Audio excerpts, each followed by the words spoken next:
ये है हमारा 4th chapter the Mauryan empire. इसमें हम पढ़ेंगे मौर्यन एम्पायर के बारे में। ये फर्स्ट लेक्चर है, देखते हैं। Mauryan empire ruled by Mauryan dynasty. Mauryan empire मतलब जो मौर्यन किंगडम था उसे किसने रूल किया था? मौर्यन डायनेस्टी ने।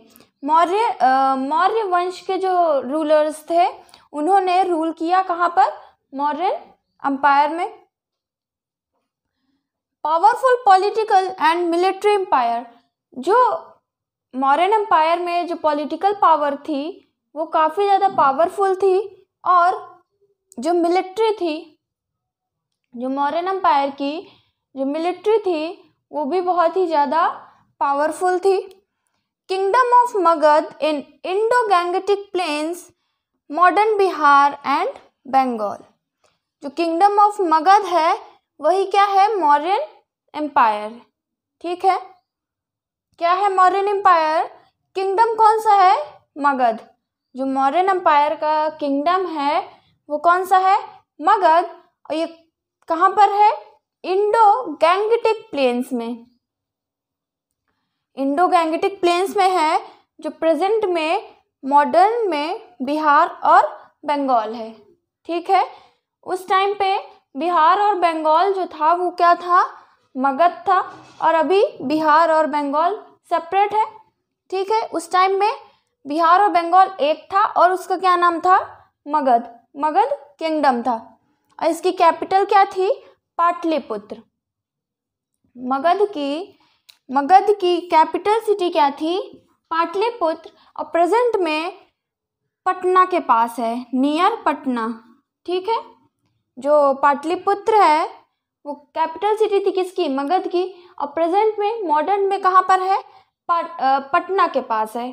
ठीक है, founded in 322 BC by Chandragupta Maurya. जो मौर्यन एम्पायर थी वो कब फाउंड हुई है, कब मिली है? 322 BC में। किसके द्वारा? चंद्रगुप्त मौर्य के। ठीक है, ओवरथ्रोन नंद डायनेस्टी।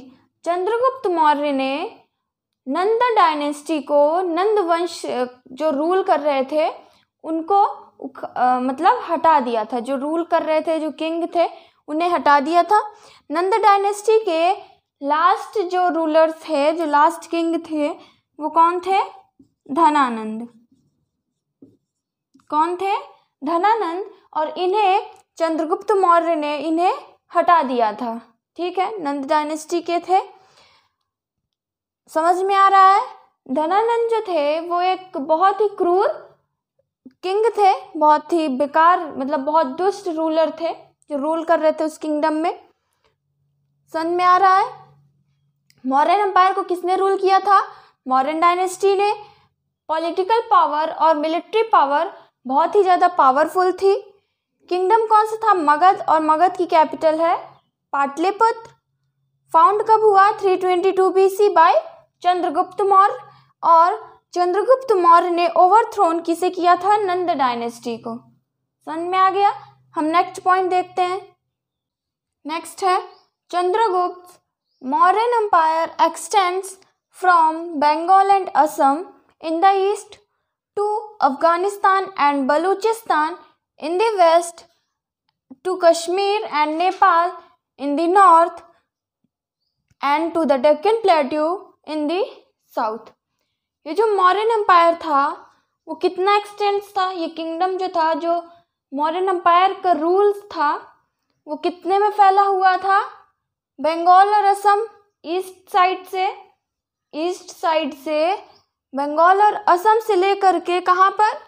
अफगानिस्तान, बलूचिस्तान वेस्ट में, फिर कश्मीर एंड नेपाल नॉर्थ में, and Deccan plateau in the south. इतने एरिया तक पूरा मौर्यन एम्पायर का ही रूल था।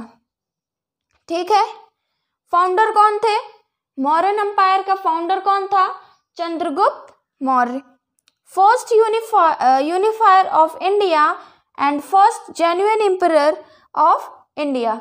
जो चंद्रगुप्त मौर्य थे वो सबसे पहले फर्स्ट यूनिफायर ऑफ इंडिया थे, यूनिफायर ऑफ इंडिया मतलब इंडिया को एक करके रखे थे। जो चंद्रगुप्त मौर्य थे ये पहले ऐसे किंग थे, पहले ऐसे रूलर थे जिन्होंने इंडिया में एकता की थी, मतलब इंडिया को एक करके रखे हुए थे। और फर्स्ट जेन्युइन एम्परर मतलब बहुत ही सच्चे, बहुत ही अच्छे एम्परर थे, बहुत ही अच्छे रूलर थे पूरे इंडिया में। समझ में आ रहा है? इंडिया के सबसे पहले जो जेन्युइन एम्परर थे, सबसे अच्छे एम्परर थे, वो कौन थे? चंद्रगुप्त मौर्य। समझ में आया? फाउंडर कौन थे? मौर्यन एम्पायर के फाउंडर कौन है? चंद्रगुप्त मौर्य। समझ में आ गया? हम नेक्स्ट देखते हैं। नेक्स्ट है चंद्रगुप्त रिनंशिएशन। चंद्रगुप्त रिनंशिएशन मतलब चंद्रगुप्त ने क्या त्याग किया था। ठीक है। He ruled for 24 years according to Jain. जो जैन ट्रेडिशन के लोग थे उनके अकॉर्डिंग ये बताया गया है कि जो चंद्रगुप्त मौर्य थे उन्होंने 24 ईयर्स तक रूल किया है मौर्यन एम्पायर में। मतलब किंगडम जो था उनका मगध, वो कितने ईयर्स तक रूल किए हैं? 24 ईयर्स तक। He handed over the kingdom to his son Bindusara. और उन्होंने अपने पूरे किंगडम को, जो पूरा होल वर्ल्ड था उनका, चंद्रगुप्त मौर्य जहाँ जहाँ पर रूल कर रहे थे, जितना उनके अंडर में था किंगडम, वो पूरा किसके हैंड ओवर कर दिए थे? किसके हाथ में दे दिए थे? बिंदुसार। बिंदुसार कौन थे? चंद्रगुप्त मौर्य के सन थे। ठीक है। बिंदुसार चंद्रगुप्त मौर्य के सन थे। और चंद्रगुप्त मौर्य की डेथ कैसे हुई? फास्ट के थ्रू। मतलब वो जब फास्ट कर रहे थे तब उनकी डेथ हो गई है। समझ में आया? नेक्स्ट है बिंदुसार। बिंदुसार का बर्थ 300 BC में हुआ और 273 BC में इनकी डेथ हुई। He ascend the throne in 293 BC। Bindusara कब से रूल स्टार्ट हुआ उनका? मतलब कब से वो सिंहासन पर बैठे? जो उनके चंद्रगुप्त मौर्य थे उनके सिंहासन पर बिंदुसार कब बैठे? 293 BC। ठीक है। 293 BC में चंद्रगुप्त मौर्य के डेथ के बाद। He conquered many parts of south India after defeating 16 rulers. जो बिंदुसार थे उन्होंने साउथ इंडिया के और भी कई पार्ट्स को अपने अंडर में किया था, और कई पार्ट्स को अपने अंडर में किया था 16 रूलर्स को हरा करके। 16 रूलर्स को हरा करके साउथ इंडियन के कुछ और पार्ट्स अपने अंडर में कर लिए थे। ठीक है। और बिंदुसार की डेथ कब हुई है? 273 BC। समझ में आ रहा है? बिंदुसार कौन थे? चंद्रगुप्त मौर्य के सन थे। उन्होंने ही असेंड द थ्रोन मतलब उस सिंहासन पर कब बैठे? 293 BC में। तब से उन्होंने रूल किया और 16 रूलर्स को हरा करके साउथ इंडिया के कुछ और पार्ट्स को अपने अंडर में किए। और उनकी डेथ कब हुई बिंदुसार की? 273 BC। समझ में आ गया? चंद्रगुप्त मौर्य ने कितने ईयर्स तक रूल किया था? 24 ईयर्स तक। हम नेक्स्ट पॉइंट्स देखते हैं। अब हम देखते हैं कौटिल्य चाणक्य। कौटिल्य का ही मतलब कौटिल्य को ही चाणक्य कहते हैं। ठीक है। Kautilya was chief guide and adviser of Chandragupta. जो कौटिल्य है मतलब जो चाणक्य हैं वो चंद्रगुप्त मौर्य के मेन एडवाइजर थे। चीफ गाइड मतलब जितना भी चंद्रगुप्त मौर्य को गाइड करना, एडवाइस, वो कौन करते थे? कौटिल्य मतलब चाणक्य। ही रोट अर्थशास्त्र। अर्थशास्त्र एक बुक है, ये किसने लिखी थी? कौटिल्य ने। ठीक है। कौटिल्य ने एक बुक लिखी थी, उसका नाम है अर्थशास्त्र। अर्थशास्त्र में इन्होंने क्या लिखा है? Economic, politics, foreign affairs, administration, military arts, war, religion, इन सब चीज़ों के बारे में लिखा है। मतलब मौर्यन एम्पायर में इकोनॉमिक कैसी थी, पॉलिटिक्स कैसी थी, वहाँ का रिलीजन कैसे था, फॉरेन अफेयर्स कैसे थे, ये सब अर्थशास्त्र बुक में लिखे हुए हैं। ठीक है। Main role in establishing Mauryan empire, Mauryan empire को इस्टेब्लिश करने में, मतलब मौर्यन एम्पायर को बनाने में, नंद डायनेस्टी को हटा करके मौर्यन एम्पायर बनाने में चंद्रगुप्त मौर्य को एडवाइस किए हैं कौन? चाणक्य। ठीक है। जो मेन रोल था मौर्यन एम्पायर को बनाने में, वो किनका रोल था? चाणक्य का। ठीक है। और उन्होंने चंद्रगुप्त मौर्य को एडवाइस करके, उन्हें गाइड करके मौर्यन एम्पायर को बना लिए। अर्थशास्त्र जो बुक है वो 15 पार्ट्स में डिवाइड है। जो बुक है चाणक्य ने लिखी है अर्थशास्त्र, उसे 15 पार्ट्स में डिवाइड किए हैं। Book specifies fines and punishment. Book में, उस अर्थशास्त्र बुक में ये भी लिखा हुआ है कि जो लॉ को तोड़ते थे, जो वहाँ पर लॉ थे, उसे तोड़ने में जो फाइन क्या लगती थी, पनिशमेंट क्या थे, ये सब भी उस बुक में लिखा हुआ है। समझ में आ रहा है? कौटिल्य कौन थे? चाणक्य। और कौटिल्य मतलब चाणक्य जो है, उनका मेन रोल था मौर्यन एम्पायर को बनाने में, इस्टेब्लिश करने में मेन रोल था इनका। ठीक है। और चंद्रगुप्त मौर्य को एडवाइस करके, उन्हें गाइड करके मौर्यन एम्पायर को इस्टेब्लिश किए हैं।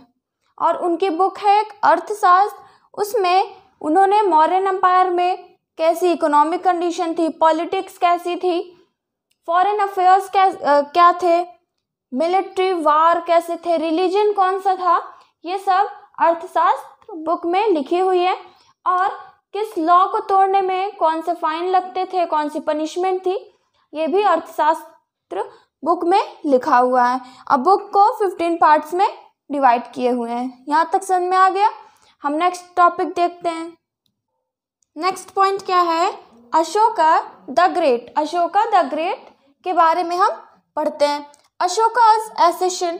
अशोका एसेशन मतलब अशोका कब से रूल करने लगे, मतलब उनका राज्याभिषेक कब हुआ है, ये देखते हैं। Ashoka was born in 302 BC। Ashoka कब बॉर्न हुए थे? 302 BC में। और अशोका किन के सन थे? बिंदुसार। और बिंदुसार किन के सन थे? चंद्रगुप्त मौर्य के। ठीक है। चंद्रगुप्त मौर्य के सन थे बिंदुसार, और बिंदुसार के सन थे अशोका। ठीक है। यहाँ समझ में आया? अशोका कब बॉर्न हुए थे? 302 BC में। His father Bindusara made him the governor of Taxila and Ujjain during his life time. मतलब बिंदुसार अपने लाइफ में ही, मतलब डेथ से पहले ही, उन्होंने अशोका को गवर्नर बना दिया था। कहाँ का? तक्षशिला और उज्जैन का। ठीक है। समझ में आ रहा है?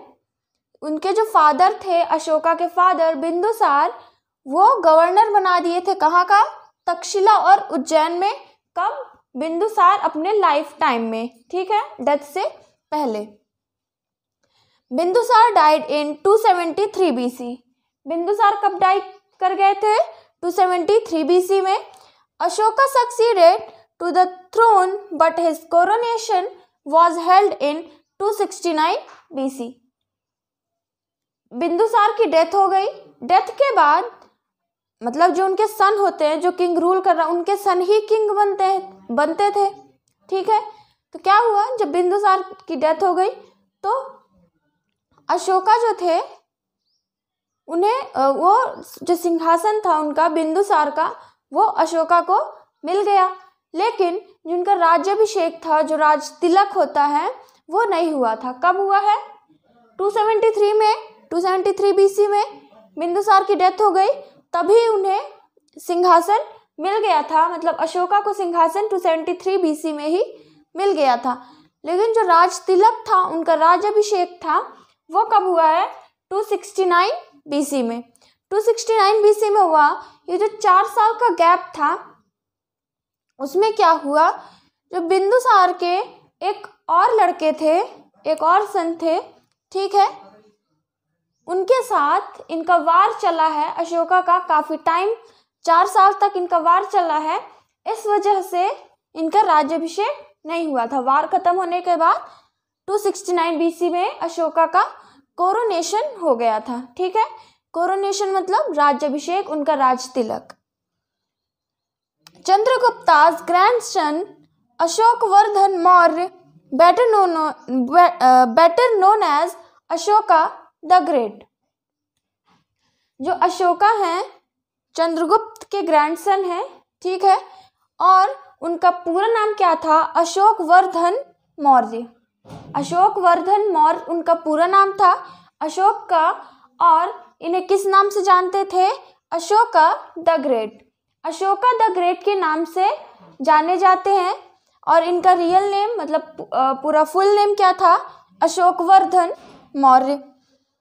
Ruled 273 BC to 236 BC। Ashok कब तक रूल किए थे, 273 BC से 236 BC तक रूल किए थे उस किंगडम में जो बिंदुसार का था, ठीक है। उस पूरे किंगडम में, पूरे होल इंडिया में कितने 273 BC से 236 BC तक अशोक ने रूल किया था, ठीक है। और H.G. Wells calls him greatest of Kings. H.G. Wells मतलब एक मोनार्क थे, ठीक है, इंडिया के, पूरे वर्ल्ड के कह लीजिए। इन्होंने क्या कहा, जो अशोक हैं वो इंडिया के नहीं पूरे वर्ल्ड के बहुत ही अच्छे किंग हैं। इस वजह से उन्हें नाम दिए थे ग्रेटेस्ट ऑफ किंग्स। समझ में आ रहा है। H.G. Wells एक मोनार्क थे, इन्होंने नाम दिया अशोक को क्या, ग्रेटेस्ट ऑफ किंग्स। क्यों, क्योंकि ये कहते थे कि जो अशोक हैं, अशोक किंग हैं, ये इंडिया में ही नहीं पूरे वर्ल्ड में ही बहुत ही अच्छे किंग हैं। समझ में आ रहा है। अशोका कब बर्न हुए थे, 302 BC में, और अपने लाइफ टाइम में बिंदुसार अपनी लाइफ टाइम में ही इन्हें गवर्नर बना दिया तक्षशिला और उज्जैन का। बिंदुसार डाई किए थे 273 BC में। और अशोका का कोरोनेशन कब हुआ था, 269 BC में। इनका नाम क्या था, पूरा नाम अशोका का, अशोकवर्धन मौर्य। और इन्हें किस नाम से जानते हैं, अशोका द ग्रेट। कब से कब रूल किए थे, 273 BC से 236 BC। और इन्हें ग्रेटेस्ट ऑफ किंग्स भी जाना जाता है, ठीक है। हम नेक्स्ट पॉइंट्स देखते हैं इसके। नेक्स्ट पॉइंट है Ashoka crushed revolts in Ujjain and Taxila. Ashoka Bindusara के लाइफ टाइम में ही उन्हें गवर्नर बना दिया गया था, कहाँ का, तक्षशिला और उज्जैन का। और अशोका ने वहाँ पे जितने भी वहाँ पर विद्रोह कर रहे थे, जो सपोर्ट में नहीं थे, उन सब को क्रश कर दिया था, मतलब उन सब को हटा दिए थे। कहाँ से, उज्जैन और तक्षशिला को।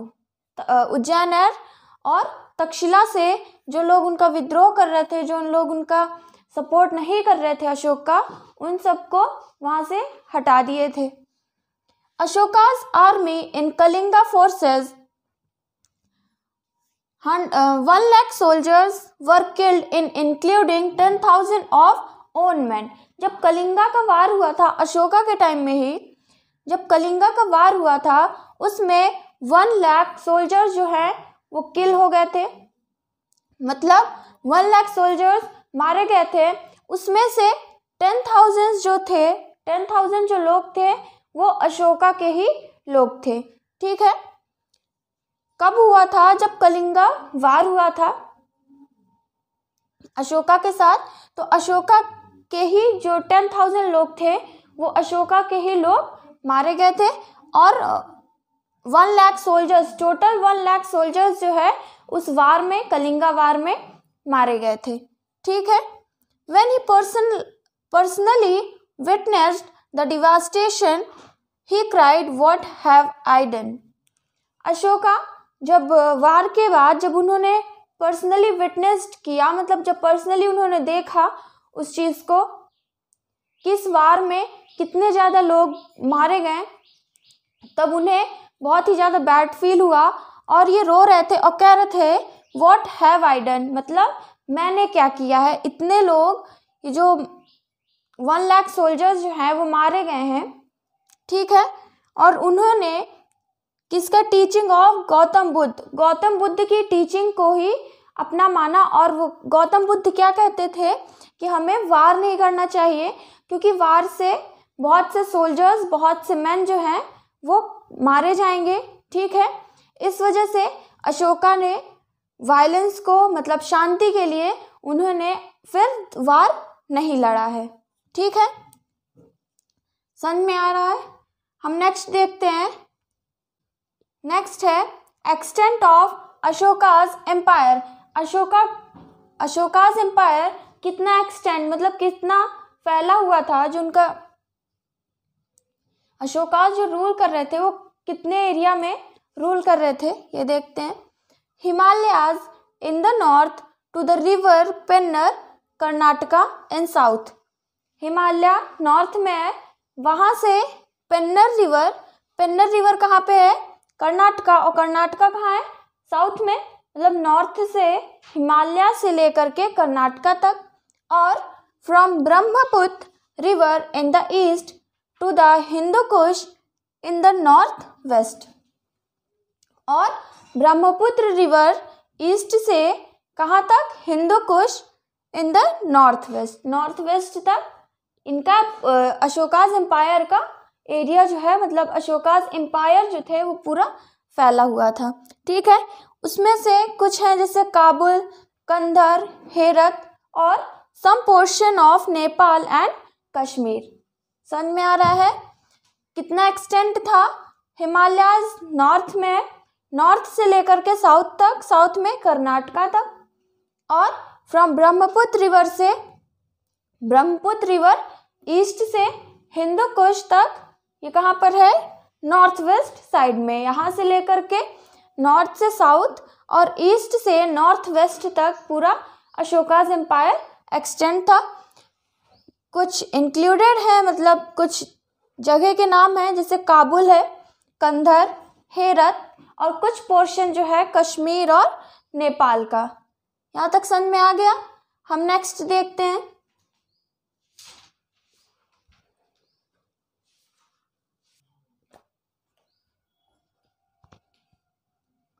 Pan Indian character of Mauryan empire.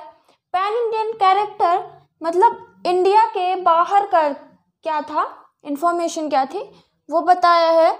Mauryan empire was also pan Indian, ठीक है। मौर्यन जो एम्पायर था, मौर्यन एम्पायर, ये इंडिया में तो था ही, और इंडिया के बाहर भी जो है मौर्यन एम्पायर था, ठीक है। Seleucus handed over 4 provinces of Kabul, Kandar, Herat and Baluchistan. Seleucus के साथ सेल्यूकस जब आए थे इंडिया में तो क्या हुआ, चंद्रगुप्त के साथ उनकी लड़ाई हुई, और इसके बाद सेल्यूकस जो है वो हार गए थे। तब उन्होंने चंद्रगुप्त मौर्य के हाथ में ये 4 प्रोविंसेस दे दिए। कौन कौन से, काबुल, कंदर, हेरत एंड बलूचिस्तान, ये हैंड ओवर कर दिए थे किन्हें, चंद्रगुप्त मौर्य को। मतलब काबुल, कंदर, हेरत एंड बलूचिस्तान में भी मौर्यन एम्पायर हो गया था। मौर्यन एम्पायर कब तक था, अशोका टाइम के बाद तक मौर्यन एम्पायर इन जगहों में था। Chandragupta Maurya spent his last days in Karnataka at Shravanbelagola. जो चंद्रगुप्त मौर्य थे उनका लास्ट डे उन्होंने कहाँ स्पेंड किया था, कर्नाटका में। ये कहाँ पर है, श्रवणबेलगोला में, ठीक है। यहाँ पर ये जब थे, इन्होंने फास्ट रखा हुआ था, तभी इनकी डेथ हो गई थी। कहाँ पर, श्रवणबेलगोला में, कहाँ पर है, कर्नाटका में। Ashoka was able to establish peace in Taxila. Ashoka जो थे वो सक्सेसफुल हुए थे किस चीज़ में, तक्षशिला में पीस बनाने, मतलब तक्षशिला में शांति बनाने की, मतलब शांति बना दिए थे। कहाँ पर? तक्षशिला में। ठीक है, समझ में आ गया। हम नेक्स्ट देखते हैं कि जो क्या बोलते हैं, जो सोर्सेज हैं वो क्या इंफॉर्मेशन दे रहे हैं वो देखते हैं। Sources of information about the Mauryan empire, मतलब मौर्यन एम्पायर में जो इंफॉर्मेशन है, मौर्यन एम्पायर के बारे में जो इंफॉर्मेशन मिल रही है उनका सोर्सेज क्या है, हमें कैसे मिल रही है। बुक्स, सील्स, कॉइन्स, मॉन्यूमेंट्स, ये कुछ मेन सोर्स हैं जिससे मौर्यन एम्पायर के बारे में, उनके कैरेक्टर के बारे में पता चल रहा है। Learn about character of Mauryan empire in book Indica Megasthenes. Mauryan empire का कैरेक्टर कैसा था, कब? चंद्रगुप्त मौर्य के टाइम में। चंद्रगुप्त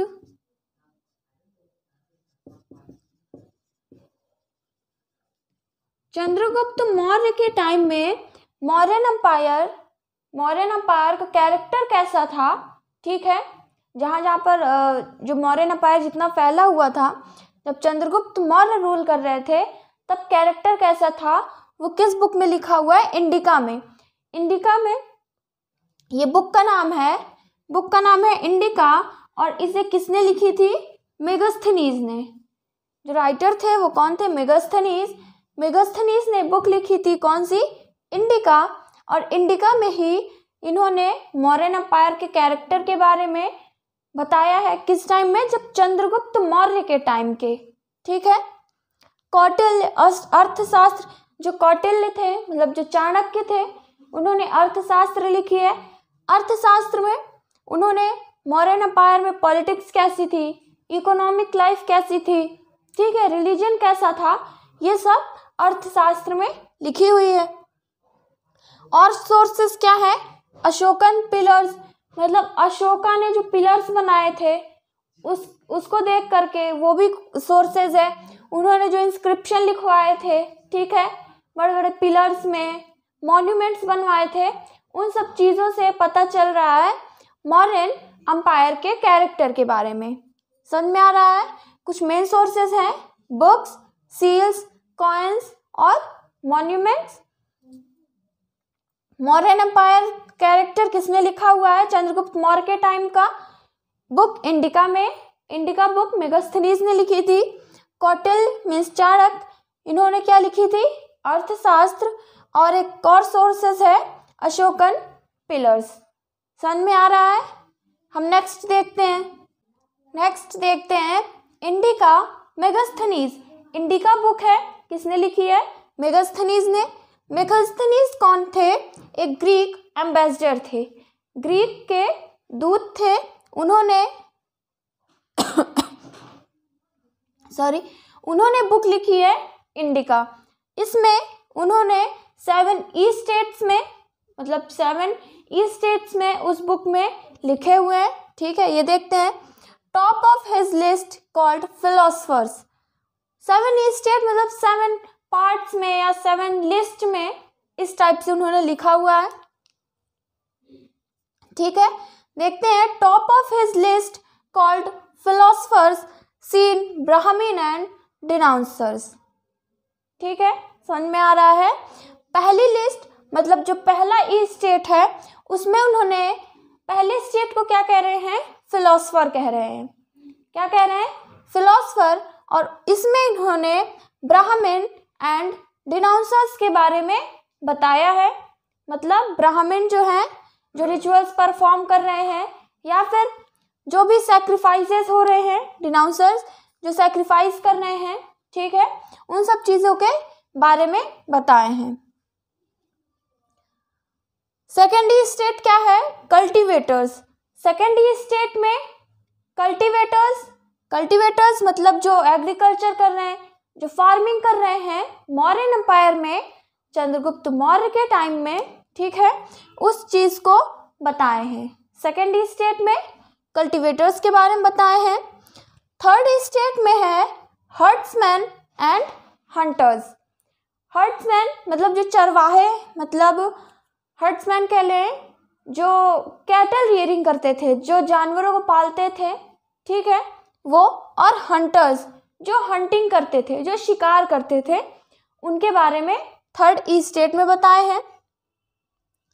फोर्थ ई स्टेट में ट्रेडर्स एंड आर्टिशंस के बारे में बताए हैं। ट्रेडर्स जो ट्रेडिंग करते हैं, कोई सामान है उसको एक जगह से दूसरी जगह तक पहुंचाना, ठीक है, ये सब जो करते थे ट्रेडर्स। और आर्टिशंस मतलब जो कारीगर थे, ठीक है, कोई चीज़ बनाना है, पोएट्री वगैरह बनाना, ये सब आर्टिशंस थे। इनके बारे में फोर्थ ई स्टेट में बताए हुए हैं। क्या है? इंडिका मेगास्थनीज ने लिखी है। मेगास्थनीज कौन थे? ग्रीक एम्बेसडर थे, ग्रीक दूत थे। इन्होंने बुक में 7 स्टेट्स लिखे हुए हैं, मतलब 7 लिस्ट में लिखे हुए हैं।